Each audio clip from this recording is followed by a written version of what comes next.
Baru kemarin kejadiannya 2 bulan yang lalu ketika saya pergi ke Ambon, saya ada kegiatan di Ambon, saya ketemu seorang dokter di Ambon di bandara. Dokter itu bilang gini, Ustadz, boleh saya minta waktu Ustadz 5 menit aja di bandara tuh. Biasanya saya kayak maaf ya saya lagi ini segala macam, tapi waktu itu karena dia kayak kekeh banget, semangat banget, ya udah 5 menit ya dokter, ya 5 menit.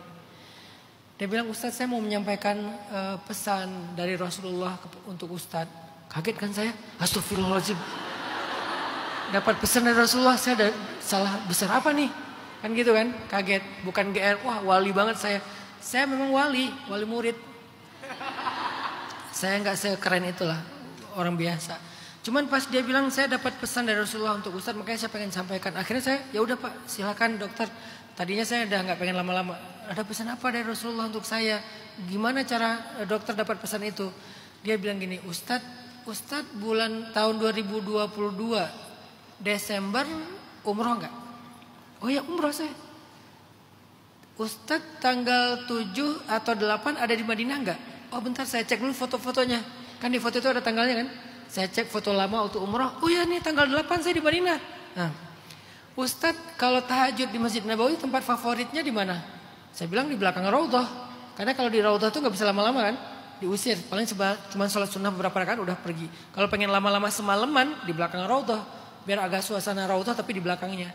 Nah, Ustadz punya gamis warna-warni nggak? Saya suka pakai gamis belang-belang. Saya nggak suka pakai gamis yang biasa, biasanya belang-belang, terus ada kapuconnya di belakang. Namanya gamis Maroko. Jadi itu style Maroko. Ustadz punya gamis Maroko nggak yang belang-belang? Itu gamis favorit saya. Warnanya hitam sama coklat, warna tanah lah, warna-warna yang padam. Oke. Ustadz malam itu tanggal 8 Desember waktu Ustadz lagi sholat tahajud di belakang Raudhah, itu saya di belakang Ustadz, kata dia. Ini fotonya nih. Saya tanya ke jamaah Ustadz, dia bahasanya asisten. Saya tanya ke asisten Ustadz, itu Ustadz Hanan bukan? Dia bilangnya bukan. Padahal itu bukan asisten saya, itu jamaah saya. Kenapa bilang bukan? Mungkin dia pengen melindungi saya supaya gak terganggu dalam lagi ibadah gitu ya. Cuman salahnya dia mungkin keceplosan bohong gitu. Saya kecewa di situ Ustadz. Padahal saya nggak pengen ganggu Ustadz. Saya cuma pengen tabarukan aja, pengen salim sama Ustadz. Udah gitu saya pergi. Tapi dia bilang itu bukan Ustadz Hanan. Padahal saya yakin banget itu Ustadz Hanan. Saya lihat Ustadz lagi zikir, terus bolak-balik berdiri, sholat. Dan zikir saya itu waktu itu selawat ya. Akhirnya setelah selesai sholat subuh, saya pulangnya melewati Nabi. Sambil ziarah Nabi gitu. Makam. Kan kalau kita bilang ziarah Nabi, bagusnya jangan bilang ziarah makam Nabi ya, tapi ziarah Nabi. Karena Nabi tidak wafat, Nabi tidak mati, beliau hidup. Jadi kita bilangnya bukan menziarahi makam Nabi, tapi ziarah Nabi namanya. Akhirnya ketika saya keluar dari masjid, saya keluarnya lewat makam Nabi. Jadi saya ziarah Nabi. Ketika di depan makam Nabi, saya sholawat, kemudian saya doa, saya bilang ya Allah, kalau itu Ustadz Hanan beneran, tolong kasih tahu saya dan pertemukan saya dengan beliau suatu saat nanti. Itu doanya. Beres itu malamnya dia mimpi. Masih di sana, mimpi dia. Mimpi ketemu Nabi dalam mimpinya. Jadi yang solehnya dia nih. Dia mimpi ketemu Nabi, terus Nabi bilang dalam mimpinya, kan mimpi ketemu Nabi itu ilham. Karena setan tidak bisa menjelma sebagai Nabi kan. Nabi bilang kepada dia, Fulan benar itu Hanan, kata Nabi. Bilang ke dia, salawatnya sudah saya terima. Sebentar lagi masalah dia akan Allah selesaikan.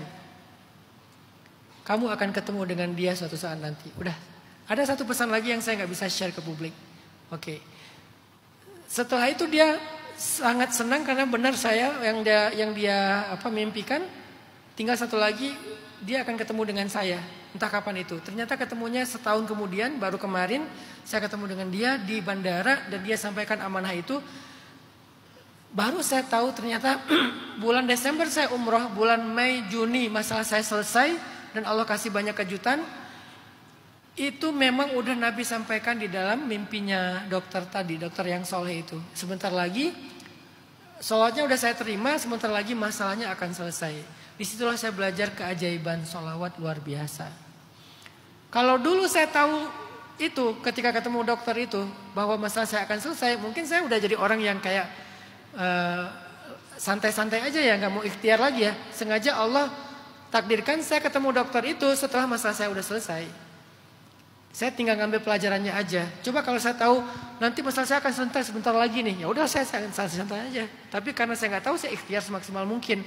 Yang saya ambil pelajarannya di sini, ternyata salawat itu dahsyat. Ada satu life hacks yang saya bisa share ke kalian.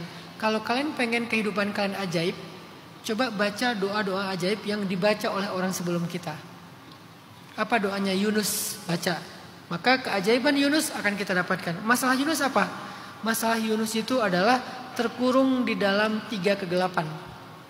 Gelapnya perut ikan, gelapnya lautan, gelapnya malam. Kalau kalian sampai Nabi Yunus tuh gak bisa ngelihat jarinya sendiri, saking gelapnya. Kalau kalian gak bisa ngelihat jalan keluar dalam masalah kalian, semuanya buntu, seolah-olah gelap semuanya, baca doa Yunus. Atau kalian ngerasa bersalah, baca doanya Adam. Atau kalian ngerasa kayak punya ujian seperti Musa, baca doanya Musa. Saya ngerasa dulu pernah dihina karena status sosial, karena kondisi finansial. Lalu ada dendam membara, tapi ekspresi dendamnya itu bukan pengen nyakitin orang, pengen membuktikan aja gitu kan. Dan itu kan cara mengekspresikan dendam secara produktif ya. Menurut saya sih itu positif-positif aja, walaupun belum murni gitu. Nah, saat itu saya masih punya energi pengen buktiin kalau aku tuh bisa sukses walaupun dulu dihina kayak orang yang miskin apa. Tapi ketika udah sampai di level mendapatkan apa yang kita cari, ternyata perasaan itu hilang dengan sendirinya seiring bertambahnya kedewasaan emosional kita. Jadi nggak apa-apa dengan itu. Jalanin aja, fokus aja dengan kehidupan kita. Jangan pernah berhenti berbuat baik hanya gara-gara kita kecewa dengan seseorang. Berat ya. Karena kita tuh akan nyaman berbuat baik kepada orang kita yang respect, yang kita nyambung sama dia, kita sayang sama dia. Tapi yang paling berat itu berbuat baik kepada orang yang udah mengecewakan kita, itu tuh berat banget loh teman-teman. Dan ini jangan lihat jauh-jauh, lihat dari keluarga terdekat dulu. Berbuat baik kepada orang tua yang udah menyakiti kita. Berbuat baik kepada saudara yang udah menyakiti kita. Atau yang lebih dekat lagi, masih mau berbuat baik, berkasih sayang dengan pasangan yang udah menyakiti kita. Kadang-kadang menyakitinya juga gak berat-berat amat, cuman sikap, cuman ucapan, cuman ekspresi. Tapi itu aja kita udah berhenti berbuat baik. Bisa gak kita tetap berbuat baik kepada mereka, kepada dia, meskipun kita sedang marah, kita sedang kecewa, kita sedang bete. Itulah orang mukmin. Itu keren banget kalau bisa kayak gitu. Gak usah ngomongin jauh-jauh dulu tetangga, orang yang kita gak kenal, keluarga aja dulu.